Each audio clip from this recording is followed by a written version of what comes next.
지난 말씀 다시 묵상하겠습니다. 기도하시겠습니다. 살아계신 하나님, 은혜 감사드립니다. 내게 있는 모든 것이 하나님의 것입니다.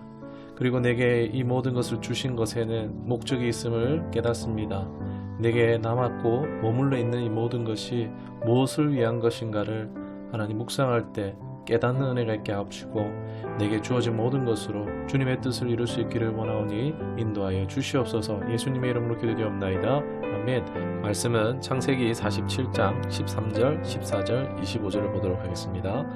기근이 더욱 심하여 사방에 먹을 것이 없고 애굽 땅과 가나안 땅이 기근으로 황폐하니 요셉이 곡식을 팔아 애굽 땅과 가나안 땅에 있는 돈을 모두 거두어들이고 그 돈을 바로의 궁으로 가져가니. 25절입니다. 그들이 이르되 주께서 우리를 살리셨사오니 우리가 주께 은혜를 입고 바로의 종이 되겠나이다. 아멘.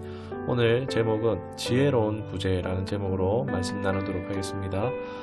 지난해 12월 초에 어떤 딱하고 어려운 상황을 당하신 분이 오셔서 나름 교회 차원에서 최선을 다해서 배려하고 도와드렸습니다.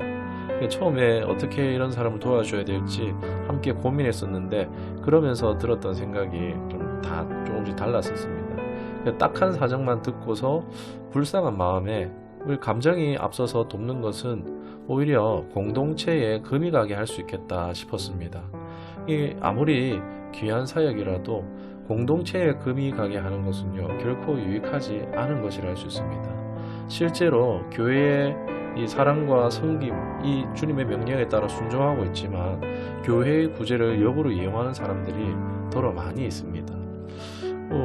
제가 이 사람을 도우면서 경험한 것이 사회적인 제도, 이 사회복지 제도가 많이 좋아져서 국가적 차원과 또 시와 도 차원에서 돕는 제도가 많이 있었다는 것입니다. 제도가 꽤 잘 구비되어져 있었기 때문에 조금만 알아본다면 사회적 차원에서 그들을 도움받게 할 수 있다는 것입니다.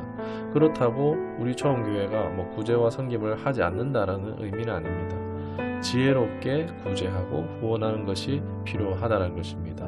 구제가 필요하지만 기준이 없으면 어떻게 되겠습니까? 다 퍼주다 보면 결국 그 공동체는 무너지고 말 것입니다. 우리 생명체가 에너지가 있어야 사는 것처럼 교회 공동체도 재정이라는 에너지가 있어야 하는 것입니다. 재정이 없으면 어떻게 됩니까? 옛적에 돈이 없으면 가족끼리도 못 살고 흩어져서 얹혀 살기도 했었습니다. 주님의 몸된 교회는 하나님의 공급으로 세워져 가지만, 그러나 하나님의 뜻과 상관없이 막 기준 없이 퍼주다 보면 어떻게 되겠습니까? 정작 지켜야 할 바로 주님의 몸된 공동체를 무너뜨리는 그런 결과를 맞이할 수 있습니다. 중요한 것은 주님의 몸된 공동체를 건강하게 세워가는 것입니다. 교회고 성도고 착한 것도 좋지만 착함에도 지혜와 기준이 필요한 것입니다. 그 지혜로운 구제의 예가 바로 요셉입니다. 요셉이 바로왕의 꿈을 완벽히 해몽함으로 이 애굽의 2인자 국무총리가 되고 나서의 이야기인데, 바로의 꿈을 해석한 대로 7년 대풍년, 7년 대기근이 왔죠. 이 7년 대풍년 동안 창고를 만들어서 그 곡식을 잘 비추게 되었고, 이제 7년 흉년이 시작되었습니다. 이를 몰랐던 애굽의 가나안 지역의 사람들에게는 재난이 닥친 것이죠. 있던 먹을 것이 다 떨어지게 되어지고 굶어 죽을 처지가 되자 이를 잘 준비했던 왕국에는 양식이 있었다는 소문이 일대 퍼지게 되면서 사람들이 이제 왕궁으로 먹을 것을 구하러 오게 됩니다. 이제 사람들이 굶어 죽을 처지에서 어떻게 합니까? 왕국에 찾아왔는데 불쌍하다고 먹을 것을 공짜로 나눠줍니까? 그렇지 않습니다. 돈을 받고 먹을 것을 팔고 있습니다. 그리고 그 다음에 돈이 떨어졌습니다. 돈 없는 사람에게 어떻게 합니까? 돈 대신 그들이 소유하고 있는 짐승을 받아서 이제 식량을 팝니다. 어차피 그들에게 동물이 있어봐야 식량만 더 빨리 소모시킬 뿐이기 때문입니다.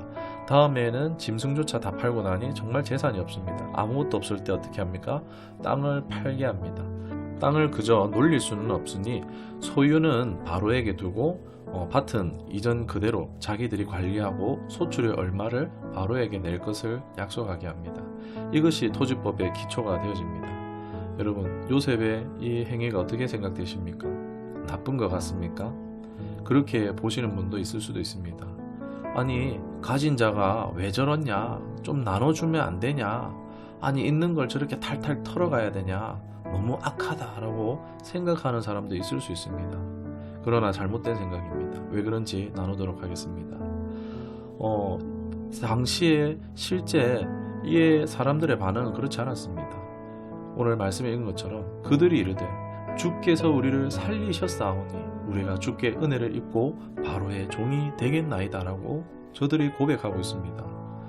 위기의 이 재난의 요셉의 정책은요, 생명을 살리면서 신리와 칭찬과 명성을 다 얻고 있는 것을 볼 수 있습니다. 바로 이것이 지혜를 선하게 사용한 것이라 할 수 있습니다. 제일 쉬운 구제 방법이 무엇입니까? 그냥 주는 것입니다. 불쌍하다고 그냥 주는 것입니다. 왜 우리 여기에 대한 오해가 있는데, 성경의 오해가 뭐냐? 거저 받았으니 거저 주라인데, 이는 직접적으로 말하면은 성령을 말하는 것입니다. 성령이 우리 것입니까? 아닙니다. 우리의 것이 아니기 때문에 성령이고 복음이고 거저 주는 것입니다. 그러나 여러분, 금전 어떻습니까? 나의 피땀 흘린 수고의 소산으로 있는 것입니다. 은혜로 소산을 얻어서 감사한 것이지만 결코 거저 받은 것은 아니라는 것입니다. 당시 식량은요, 권력과 힘 그 자체였습니다. 그러나 요셉은 이것으로 가지고 휘두르지 않고 팔았습니다. 무슨 얘기입니까? 여전히 저들을 동등한 입장으로 대하고 있는 것입니다. 오늘 우리가 생각해야 될 굉장히 중요한 요소가 바로 이것입니다. 인격이 미성숙한 사람은요, 자기가 가지고 있는 힘이 있을 때 그것을 기회 삼아서 다른 사람 위에 군림하려고 합니다. 무시하거나 지배하려고 합니다. 또 잘못된 태도가 흔히 도와주고 생색내는 것입니다. 자신의 평판에 대한 대가를 요구하는 것입니다. 또는 한심하게 여기거나 자신이 우위에 있는 것처럼 하는 그런 태도입니다. 이건 형제를 멸시하는 죄 짓는 것으로 결코 선하지 않습니다. 그래서 우리는 겉모습만 보고 그 사람을 선하다고 얘기할 수도 없고, 또 겉모습만 보고 악하다고도 간주할 수도 없는 것입니다.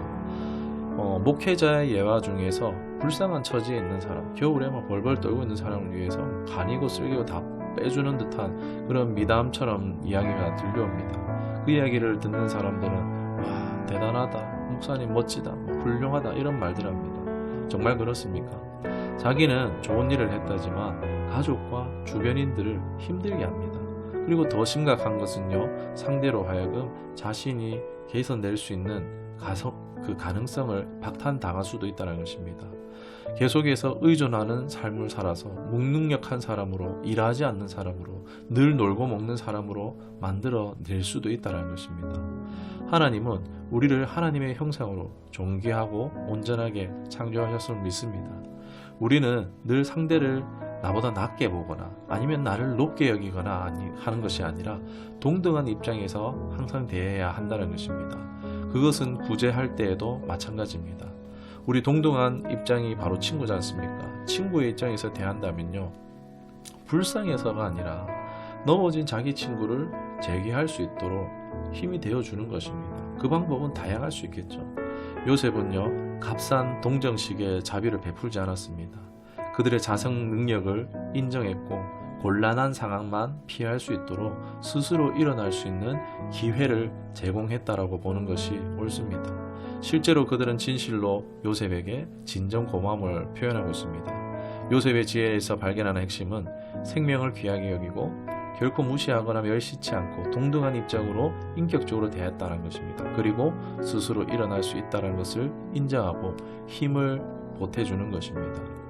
이 모습은 예수님이 말씀하신 선한 사마리아인 예화에서도 잘 드러납니다.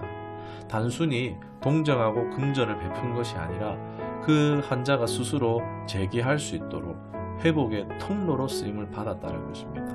이런 사람이 참 이웃이라고 말하고 있습니다. 예수님도요, 사회적 지위가 낮고 천대받는 사람들의 그 같은 모두의 친구가 되어주셨습니다. 값싼 동정이 아니라 그들이 재기할 수 있도록 사회적인 지위로 올라올 수 있도록 최소한의 도움을 주셨던 것입니다. 성전에 드나들 수 있도록 질병을 고쳐주셨고 치유해 주셨고 귀신을 쫓아내 주셨던 것입니다. 사도들도 보면은 내게 있는 것으로 내게 주노니 나사렛 예수 그리스도 이름 일어나 걸으라 한과 같이 자신의 인생이 이 타인의 도움에 의존해서 사는 삶이 아니라 주도적으로 다른 사람들과 더불어 살 수 있는 정상 궤도로 오를 수 있도록 도왔다는 것입니다. 그때 어떻습니까? 하나님의 이름이 영광을 받게 되어졌습니다. 저와 우리 처음교회 모든 성도 여러분이 이런 정의를 하나님의 형상으로 회복시키는 구제를 실현하는 공동체가 될 수 있기를 주님의 이름으로 축원합니다. 소망합니다. 기도하겠습니다. 살아계신 하나님 은혜 감사드립니다. 하나님 가까운데 이 북한 하나님 값싼 동정이나 물자로 돕는 것이 아니라 우리는 거짓된 체제가 무너지기를 사단의 견고한 진이 무너질 것을 구해야 하는 줄 믿습니다. 김정은가와 당체제가 평화적으로 무너지고 지하교회 리더십이 세워질 수 있도록 주 역사하여 주시옵소서. 그 땅 가운데 주님의 자유가 주어지고 자생할 수 있는 나라 되게 하여 주시옵소서. 예수님의 이름으로 기도드리옵나이다.